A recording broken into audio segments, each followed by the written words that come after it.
அனைவருக்கும் வணக்கம்.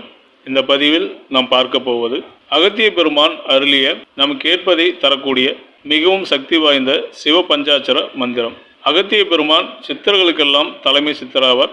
அகத்தியர் அருளிய நூல்கள் ஏராளம். அவற்றுள் வைத்திய சாஸ்திரம், வான சாஸ்திரம், மந்திர சாஸ்திரம், கல்ப சாஸ்திரம், முப்பு சாஸ்திரம் என பல்வேறு சாஸ்திரங்களை அருளியவர் அகத்திய பெருமான்.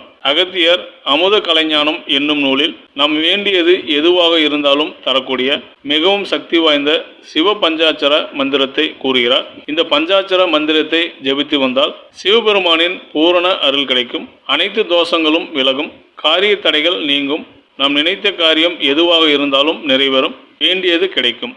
இந்த சிவ பஞ்சாட்சர மந்திரத்தை பௌர்ணமி நாளன்று உடல் மற்றும் மன தூய்மையுடன் பூஜை அறையிலோ அல்லது ஒரு சுத்தமான இடத்தையோ தேர்ந்தெடுத்து தரையில் தர்பை புல்லை பரப்பி அதன் மீது பத்மாசனத்தில் மேற்கு திசை நோக்கி அமர்ந்து புருவ மத்தியை நோக்கி ரேசகம் பூரகம் செய்து மூச்சை கும்பகத்தில் நிறுத்தி பின்வரும் மந்திரத்தை 108 உரு ஜபித்தால் சிவனருளால் நம் வேண்டியது எதுவாக இருந்தாலும் கிடைக்கும். இதை பற்றி அகத்தியர் அமுத கலைஞானம் என்னும் நூலில் கூறும் பாடலை பார்ப்போம். செய்யப்பா கும்பகத்தில் அறிவாய் நின்று செய்யமான சங்குமணி கையில் வாங்கி பையப்பா நசிமையவ என்று சொல்லி பதறாமல் 108 ஜபித்தால் மைந்தா மெய்யப்பா நினைத்த வண்ணம் ஆகர்ஷணமாகும். மேலான வித்தையிலே அதிக வித்தை கையப்பா உதவுவது போல மைந்தா காட்டினோம் ஆகர்ஷணத்தை கருத்தாய்ப்பாரே என்று பாடலின் வாயிலாக தெளிவாக கூறுகிறார்.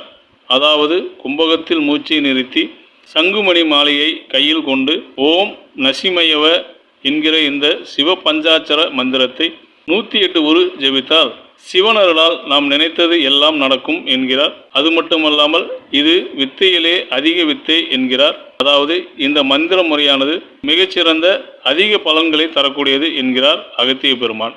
நன்றி, வணக்கம்.